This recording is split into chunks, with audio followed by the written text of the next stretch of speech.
Today on Tricrow Studios, we look at the entire DJ series mini food pedals from Danelectro.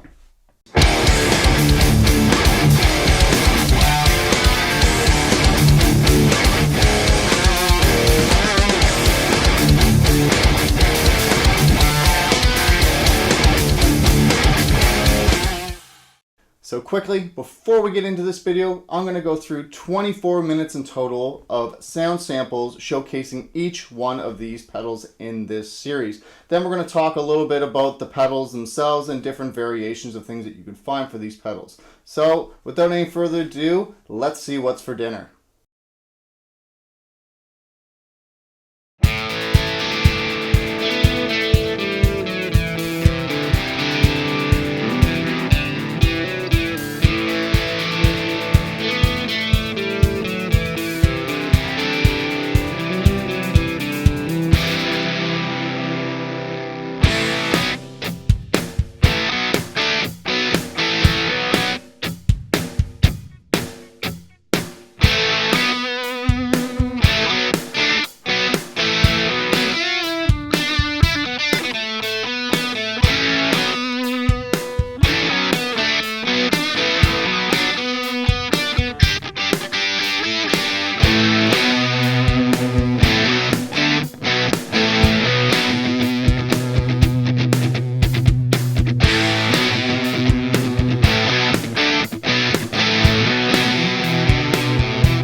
Alright, now that we have all the sound samples out of the way, we're going to go and talk about a little bit about each one of the pedals. This is every pedal that came out in this series. Some people call it the DJ Mini series, some people call it the Food series pedal. Both are the exact same. They're all named after types of food and so on and so forth. That's why it kind of has the nickname, the Food series. So, off the bat, our Pastrami Overdrive is really nice sounding overdrive pedal, and when you have this plugged in you can actually see the LED inside the pedal. The T-Bone Distortion, you can also get some really cool sounds with this, especially when you're doubling this. You can get some really nice lead and solo tones. Moving on to the BLT Slap Echo, some people do have issues with this pedal. They feel that it doesn't give them enough, but the people that do really like it love this pedal. So it's definitely something that's worth trying to see if it's what you want. But if you're looking for those long delays, obviously you're not going to get that with the Slapback Echo. You're just going to get those short repeats. Now, moving on to the Corned Beef Reverb, a lot of people love and hate this pedal. This pedal here, people compare to sounding just like the BLT Slap Echo. The Corned Beef is a reverb pedal and it can be very subtle at times, but it's still to me a good sounding reverb pedal and a lot of people have it on their board. Moving on now to the Tuna Melt Tremolo. This pedal alone has probably been one of the biggest staples of this whole collection. A lot of people love this pedal and will not take it off their board. There's two different variations that you will see online. I've only ever seen one, which is this switch here. But if you look in the picture right here, you can see that there's actually 3 knobs. I don't believe this pedal actually was ever released. I think it was just a promotional photo that they did for this pedal, and then for some reason over the years it just keeps on popping up on the internet. So if you're out there trying to find that variation with the 3 knobs, you're 99.9% not going to find it as far as I know. Nobody else I know has that, so be cognizant that you're not going out and buying a whole bunch of these pedals hoping that it's the 3 knob and then keep getting hit with the switch. Even though it's a great pedal, don't be confused by that. Moving on now, we have the Pepperoni Phaser. The Pepperoni Phaser is a nice sounding phaser pedal, just like a Phase 90. Very easy to use, 1 knob. Moving on to the Milkshake Chorus. Now the Milkshake Chorus, that is a lot like the old Boss CE2. Very simple to use. A lot of people don't like this pedal for the fact that you don't have a level knob. Now others don't care too much, but sometimes a level knob will kind of let you dial back things that you don't want or dial in more of what you want. So that's something to be looked at if you're going to buy this pedal. It doesn't have a level knob. So make sure this is something that you actually want before you purchase it. But then again, you can get these for really cheap. Moving on to the Hash Browns Flanger. This is an excellent sounding flanger pedal. You can't go wrong with this. Very simple. It's not overly noisy and you can get some really great tones with distortion and with clean. Moving on to the Surf and Turf Compressor. This is as simple as a compressor can get. It's almost like the MXR Dynacomp. So if you're into that type of pedal and you find this for cheap and you can't afford the other one, this is definitely a great alternative. Moving on now, we have the grilled cheese distortion pedal. A lot of people absolutely hate this pedal and feel that they can't get a proper tone out of it. This pedal, to me, what it sounds like is if somebody was to turn their wah on and keep it in a desired cocked position and then play with that wah on with a fixed distortion. If you have the beginning of a song, or you just want to add a little bit of nastiness to your sound, or just something to really kind of amplify things, this is definitely going to get you there. It might not be something that you're going to want to have turned on all the time. Could be very annoying for a lot of people. Moving on now, we have the Lemon Pitcher Guitar Tuner. Now you will notice later on there is two different guitar tuners. This one is just the E to E normal guitar tuner. The other one is a chromatic tuner that came out later on. So Lemon Pitcher, Blueberry Muffin. Blueberry Muffin is the very last one, which is the chromatic tuner, and the guitar tuner is the Lemon Pitcher. A lot of people have hated these pedals. They do work, but you have to be exact on the money or it won't go off. Like the cent percentage that you have to make sure you land on is very small amount of area. So in the video that you've seen before with all the sound samples, you can actually see that you can get on the money with this. But if you're trying to dial it in, if you're going too quick or you're not very careful with the ratio of turning that you're going, you can kind of overpass where you need to be. Moving on now, we have the Chili Dog Octave. Chili Dog Octave, the best way to describe that pedal is the Boss OC2. Awesome sounding octave pedal. It's not polyphonic. A lot of people plug into it and start hitting chords and then they start getting some really jacked up notes. That's not what this pedal does. You have to be really particular what notes you're hitting. Sometimes hitting certain notes together will create this cool glitchy effect that really works and sounds nice, and sometimes you might hit notes and it just goes right out the windows all over the place. So as long as you learn and play around with this pedal a little bit, you can get some excellent tones on it. Now the next pedal we have here is the French Toast Octave Distortion, which is the old Fox tone machine, which also is this pedal that was recreated again by Danelectro. So if you're looking for this pedal and you don't like the casing of this pedal, or you want something that's a little bit better, instead of buying this pedal and then buying a casing and then paying somebody to put that all together, you can just buy this pedal. It'll probably cost you the same, but you're probably going to have better components in the newer one. Moving on now, probably my favorite pedal out of this whole collection, and I had that pedal for years, is the Fish and Chips 7-band EQ. Now the 7-band EQ, just like the Boss GE7, very easy to use and an absolute staple to have on your pedal board. The variations of tones and sounds and just making everything perfect for your tone, this is going to do it for you. Now, moving on to the Vibrato Chicken Salad. This is a huge staple in this collection. This pedal right here is probably one of the hardest ones besides the Black Licorice and the Rocky Road to actually obtain, and you might end up paying a lot of money for it. This Vibe pedal sounds phenomenal. If you ever have a chance to grab this pedal, make sure you grab it and plug it in. Now some people feel that the level on this is a little bit too high. Some people find it perfect for what they need it for. Plug it in, try it out, see if it's for you. Now we have the Bacon and Eggs Mini Amp and Distortion.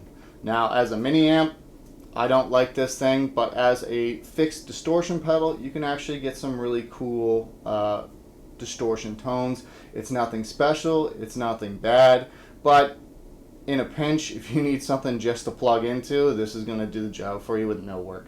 Moving on now, we have the PB&J delay pedal. This is an excellent sounding delay pedal, and the way this pedal works with the two different color LEDs turning green or red is probably one of the best things they did in any of these pedals. I don't understand why they didn't do it for the Rocky Road, but with this pedal, it kind of works. You can get that short delay or long delay depending on what color it is.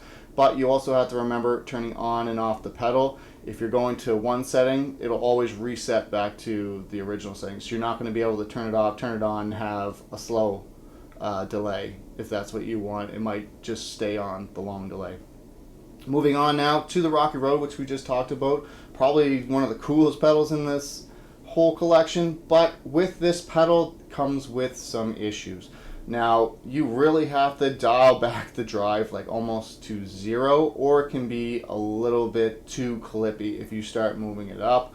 It's great that they have a drive knob on that, but some people have modded these pedals, all these pedals in the past. You can do a lot of really great mods to them to make them sound better or utilize a little bit better to you. The problem people have with this pedal in particular is the fact that where you can't dial that back enough, it can be clippy and make a little bit of excess noise that people don't want, but it still offers a really nice, clean sounding Leslie type speaker effect, which I love. Other problems this pedal might have, which isn't really a problem if you really listen to it, a lot of people feel this pedal is broken because they'll hit the ramp button and they're not hearing a difference. If you actually listen to it, you'll actually hear the fast and slow and how much it ramps up and then goes back to normal once you click it off. Why they didn't put the green and red LED in this for when you hit the ramp button, I don't know, but I think that was something that they should have did with this pedal. Moving on now, we have the black licorice, we have the black coffee metal distortion. This pedal, you can find it damn near in any pawn shop. Really easy to find. Not the most amazing sounding distortion out there. It's very high end, but a little bit of what you would expect from a metal distortion pedal. You can still get some great tones with it. Next, we have the black licorice Beyond Metal, which is a metal distortion with an octave on top. I really love this pedal. A lot of people hate this pedal. Just like using the octave pedal, you got to make sure you hit your notes properly. The fact that you have a bass knob, to me, instead of just a distortion knob, you can really dial in how much of that bass you want in the sound. You can make some really cool, raunchy, nasty sounds with this thing, but you have to use this in a certain way that it's not going to sound bad. So you need to actually spend a little bit of time with this pedal and make it sound what you want it to, or understand the pedal. So if you're going to go out and buy this, make sure you spend a little bit more time than just plugging it in, hitting a couple chords, and then unplugging, moving on. Moving on now to the French Fries Ottawa. This pedal is incredible. Absolutely incredible. The cool, funky tones you can get out of this thing are just endless, and it's probably one of the easiest pedals to use. You have one knob, and then you have your range switch. And then last but not least, we have the Danelectro DJ25 Blueberry Muffin. This is the Chromatic tuner. A lot of people complain apparently about the normal guitar tuner not being able to tune to what they wanted to. So then they came out with the Chromatic tuner. They are a little bit different in color. The guitar tuner's a bit darker than the Blueberry, but a lot of people online will get these mixed up and say one's the Blueberry Muffin or one's just the guitar tuner. Make sure you're looking at if you're going from C to C or from E to E. Double check that so you're not buying the wrong pedal over and over and over again. The Chromatic tuner's more rare than the guitar tuner. It's pretty hard to find that one. That was another pedal that I really struggled trying to get a hold of. Now, you're probably looking at all these pedals. We went from DJ1 to DJ25, but we only have 22 pedals on this board right now. So DJ18, DJ19, and DJ23 were never released. I have no clue what those pedals were supposed to be or could be. So hopefully one day Josh Scott from JHS can put out a videos explaining this whole series and what might have been in those places. If he can contact those people, that'd be kind of cool for the guys that actually love these pedals and are curious. Be great. With that being said, I also tried to double check to make sure that it wasn't one of the box sets like the Molten Metal, the Summer Love, or Tone Free collection. Those aren't any of the DJ series serial numbers. Same thing with the pedal board, the pedal supply, the batteries, the daisy chain. None of that kind of went on that. I even looked as far as the protection caps to see if that was DJ 18 or 19, and none of that came out that way. So I hope I've been able to help some people really distinguish what pedals they like out of this collection. Thanks if you've made it this far in the video. I hope I've been able to kind of give you a little bit of an insight on what each one of these pedals do and what kind of things you can do with them. So until next time, I'm Kevin at Studios.